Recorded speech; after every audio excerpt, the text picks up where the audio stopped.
The Light Emperor is undead. Arathi Empire's biggest secret. What is going on with the Arathi Empire? Are we talking about the light bringing undead back to life? Now, we know that's already happened. We got Kali Menethil, we got these new undead light models. But is the Emperor, the Light Emperor, undead? Let's see what Doran, the Truth Teller, has discovered.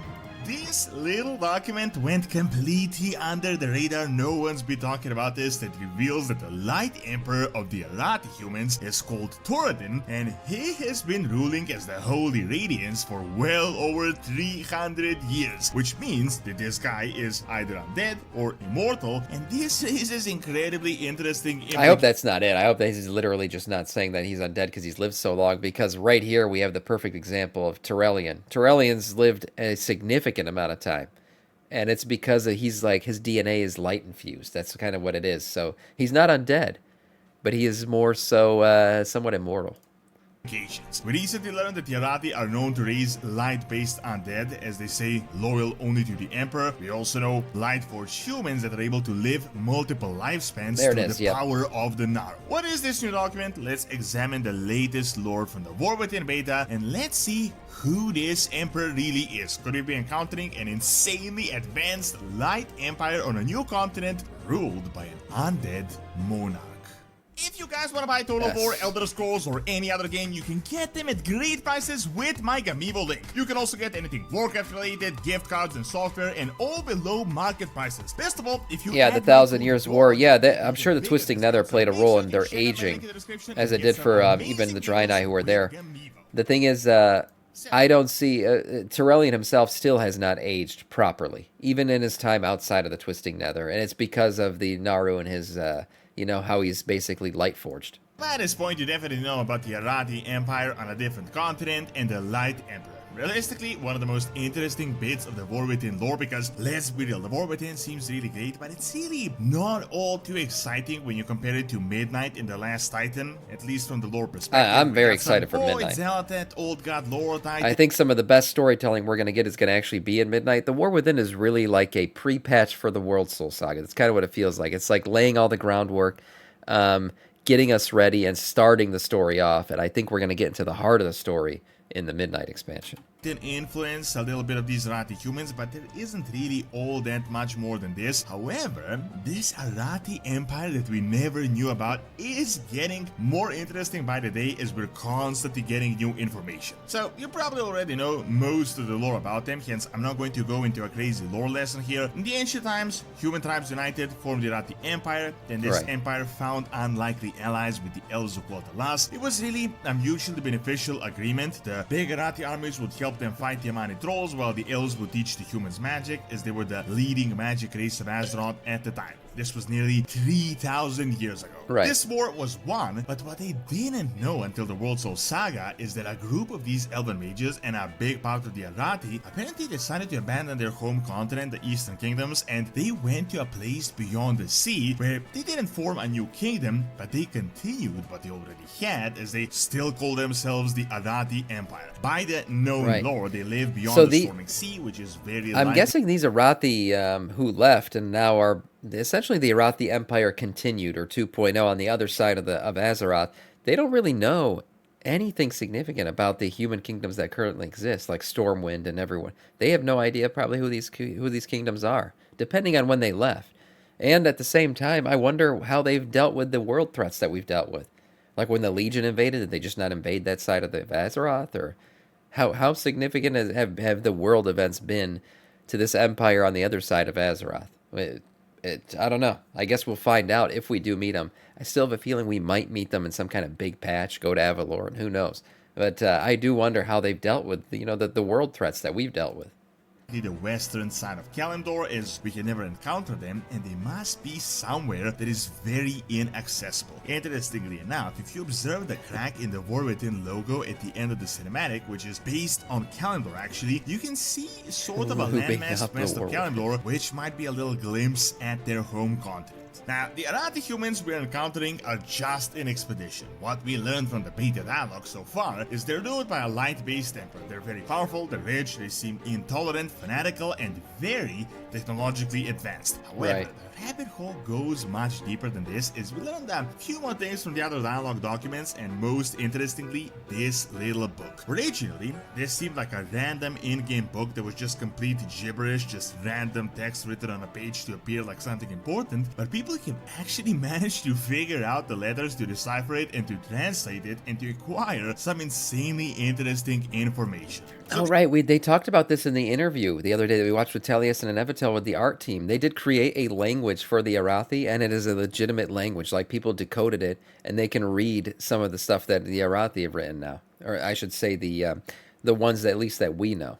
These guys were sent by the Emperor as he got a light vision, same time as Velen, which was back in Cataclysm, and he sent his giant army to the final battle between the Light and the Void that is supposed to happen on Azeroth, this battle called Ranilash. They weren't supposed to be isolated, that was a mistake because all the mages died and they couldn't make the portals to connect to the capital, but he saw everything that is happening right now. The Nerubian army, the Harbinger, the awakening that is about to happen, even gods dying, which we are yet to see.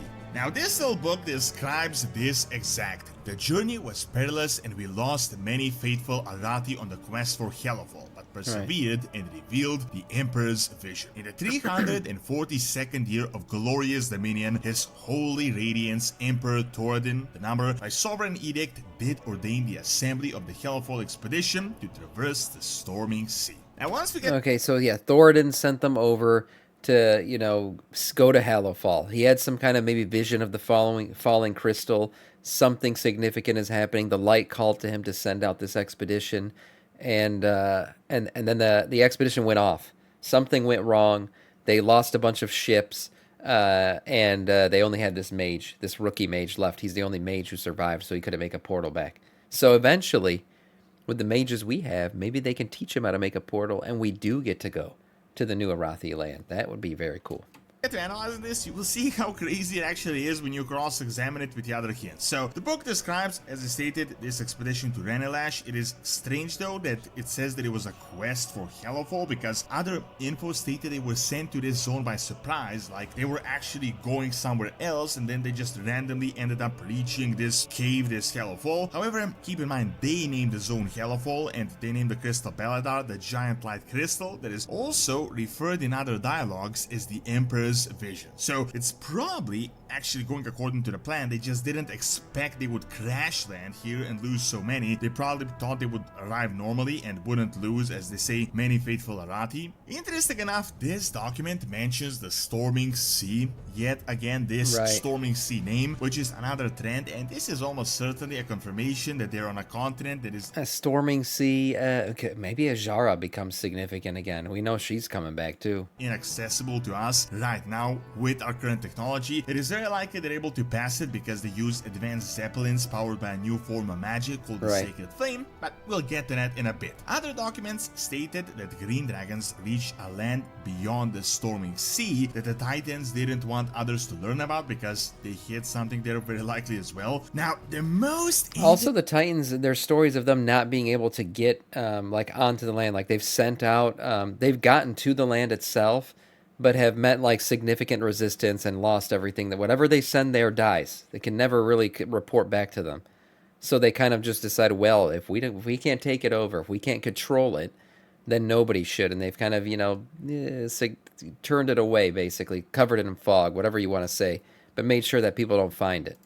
Interesting thing here, though, is we actually get a glimpse of the identity of the Emperor. So it says that his name is Thoradin, and we get a number with 2 letters, so this is very likely Thoradin the 11th or Thoradin the 25th. It could really be any number. This name might sound familiar to you because there is Thoradin's Wall in Arathi Highlands in the Eastern Kingdoms that you definitely heard about, and this was the name of the original and the most iconic Arathi Emperor. So it's definitely not him. I mean, monarchs usually reuse the same name, but it's likely that they could be his direct offspring and they just use the same name every single time. Now, here, if we learn the number, you can kind kind of count how many generations one can be, but this is actually the craziest part of this cipher document. So it says that in the year of glorious dominion, and we get 3 numbers. It isn't certain, but it's predicted to be 342nd year, which might immediately raise an eyebrow, as we know humans generally don't live for 342 years, yeah, would be a long time. Maybe we'll end up going to Avalorn during the World Soul Saga. I think we might. I think we'll get some kind of like big patch where we do go there. And it'll be really cool to see. I hope it happens. In terms of how long he's lived, yeah, if he's lived that long, I actually believe, though, that he would be more like Tyrellian than he'd be undead. For some reason, the whole undead thing, I haven't found anything he's said yet to be significantly hinting at the fact that he's undead. Over 300 years. Now, the document states in the 342nd year of glorious dominion. It doesn't specifically state his dominion. Some would say this could be how old the Empire is, but that is honestly impossible because Lord... Tundra, you make a good point. Yeah, he could just be half-elf like all the others, or at least a lot of the people that we've seen come over there. The Hallowfall guys are half-elves. He could be half-elf, and that's why he's lived long. Because, yes, elves live much longer than humans do. Is over 1,000 years old, and this Arathi Empire split I didn't actually think about that. It's almost certain that the Emperor Tordin the 15th or whatever has been ruling the lands for over 342 years, which could mean 2 things. Either he is immortal or he is undead, and both of these have insanely interesting implications. So far, we actually have evidence for both. We have a light undead that can't really die in the conventional way, resurrected by Naru directly, which is like Aragon, and we have a really old guy that lived multiple lifetimes called Tyrellian that is essentially being kept alive by the light. Tyrellian isn't technically undead in the sense of the word, but he's far beyond the traditional human lifespan. I wonder if Tyrellian ever denounced the light or lost faith in the light, if he would die. Like, I wonder if the light has extended his life or it's keeping him alive, because those are 2 different things. If it's keeping him alive, the second he denounces it, or if he ever questions it, he could die.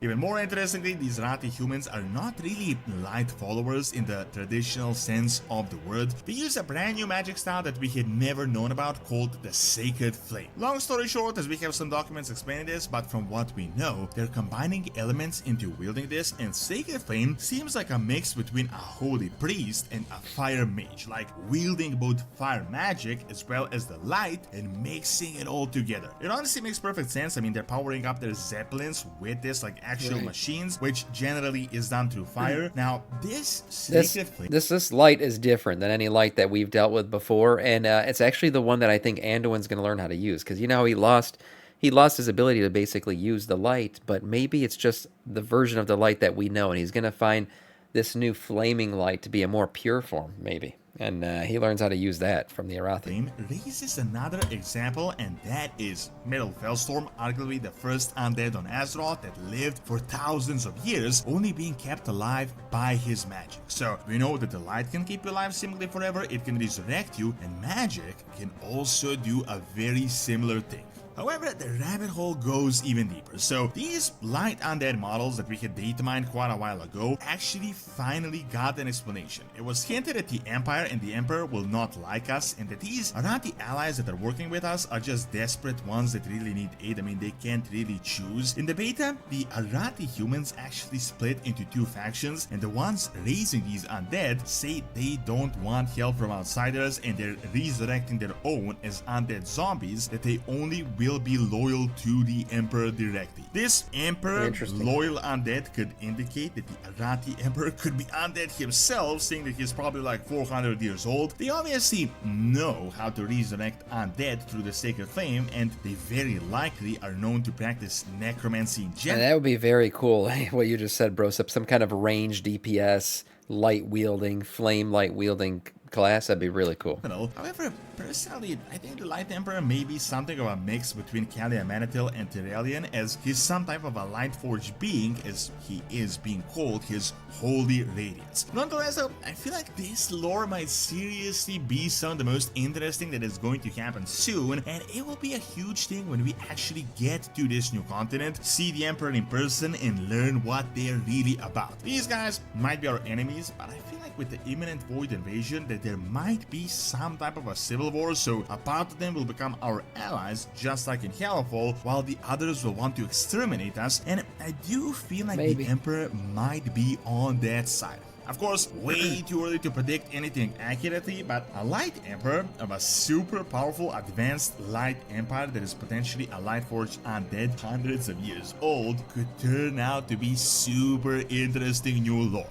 Thank you for watching. Check out the brand new Old God Whispers from the beta by clicking on the screen, and check out my video on Ancient Training on the second channel by clicking on the screen as well. See you next time. Great video from Doran. One thing I will say, though, is based on the theories and the things that we do know, I'd put my money on the fact that this Light Emperor Thoradin is not in fact dead, has never died. He hasn't been, brought back to life, but he's either one of two. He has been, light forged in a way, the same way Terrellian was, where he's just living for a significant amount of time. Or, as Tundra put in the chat, he's just half elf, right? He is, it's a page straight out of Lord of the Rings. He's Aragorn, a half elf human who happens to be able to live a long time because of the elf DNA that he has, and elves tend to live a very long time. I think those two are more likely than the whole undead, human. For Anduin, he never lost the light. It's just the jailer tormented his mind so hard that he is in confusion, that he doesn't deserve the light power and he can't use it. But if he can, he will when time comes for his redemption. Yeah, I agree. I agree. He hasn't. The light is not.